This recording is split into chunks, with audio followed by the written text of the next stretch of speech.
है, न ही कोई घुसा हुआ है,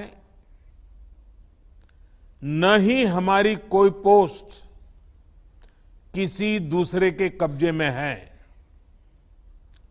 लद्दाख में हमारे 20 जाबाज शहीद हुए, लेकिन जिन्होंने भारत माता की तरफ आंख उठाकर देखा था, उन्हें वो सबक सिखा कर गए हैं।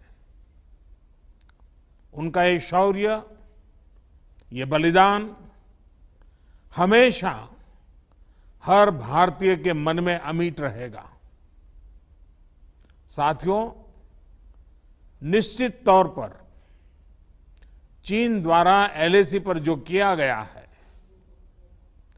उससे पूरा देश आहत है, आक्रोशित है। ये भावना हमारी इस चर्चा के दौरान भी आप सबके माध्यम से बार बार प्रकट हुई है।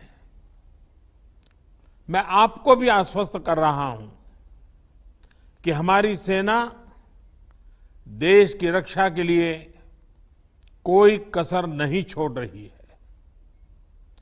डिप्लॉयमेंट हो, एक्शन हो, काउंटर एक्शन हो, जल थल नभ में हमारी सेनाओं को देश की रक्षा के लिए जो करना है वो कर रही है।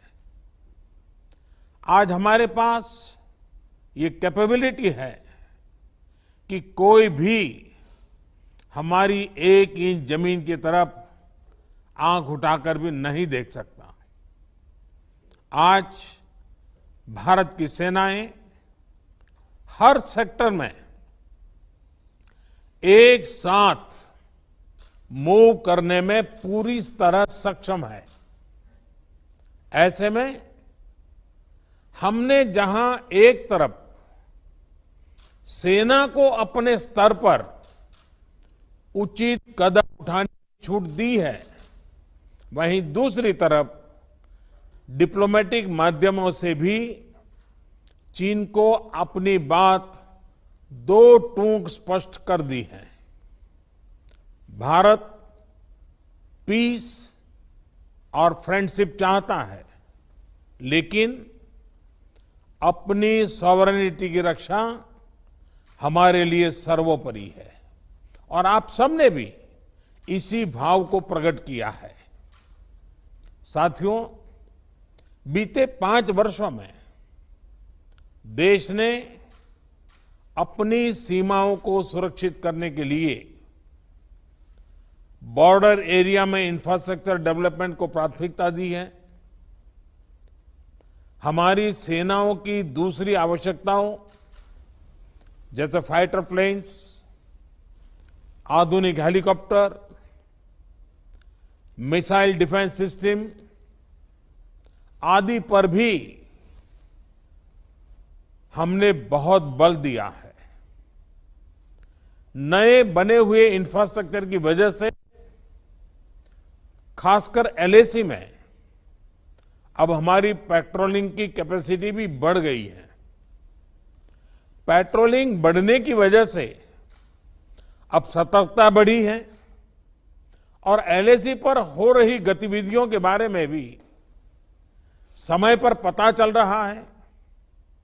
जिन क्षेत्रों पर पहले बहुत नजर नहीं रहती थी, अब वहां भी हमारे जवान अच्छी तरह से मॉनिटर कर पा रहे हैं, रिस्पॉन्ड भी कर पा रहे हैं।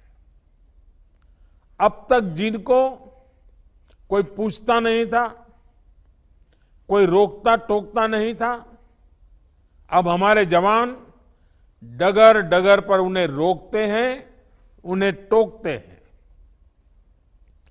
बेहतर हो रहे इंफ्रास्ट्रक्चर से एक मदद ये भी मिली है कि हमारे जवान जो उस कठिन परिस्थिति में वहां तैनात रहते हैं, उन्हें साजो सामान पहुंचाने में आसानी हुई है।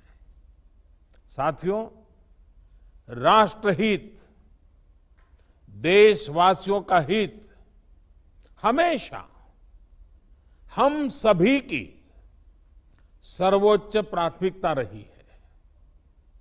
चाहे ट्रेड हो, कनेक्टिविटी हो, काउंटर टेररिज्म हो, भारत ने कभी किसी बाहरी दबाव को स्वीकार नहीं किया है।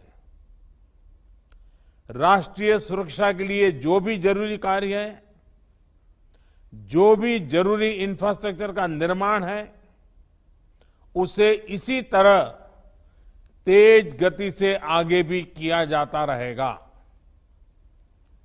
मैं आप सभी को, सभी राजनीतिक दलों को फिर से आश्वस्त करता हूं कि हमारी सेनाएं सीमाओं की रक्षा करने में पूरी तरह सक्षम है।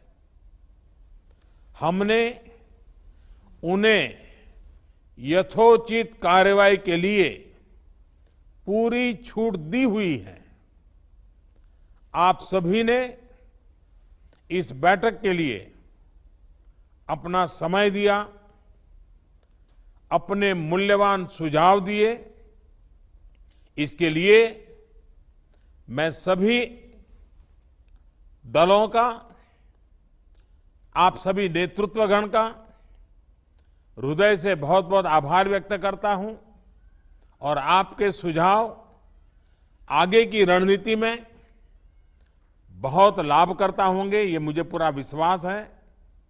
मैं फिर एक बार इस एकता का संदेश देने में आप जो बढ़ चढ़ करके आगे आए हैं, वे सेना का मोरल तो बढ़ाएगा, देश के लोगों की हिम्मत बढ़ाएगा, लेकिन दुनिया को भी जो संदेश जाना चाहिए वो पहुंचेगा। और इसलिए आज की मीटिंग में आपकी सकारात्मक भूमिका का बहुत मूल्य है, उसका बहुत ऐतिहासिक महत्व है। और इसलिए भी आप सभी अभिनंदन के अधिकारी हैं। मैं फिर एक बार आप सबका धन्यवाद करता हूं। नमस्कार।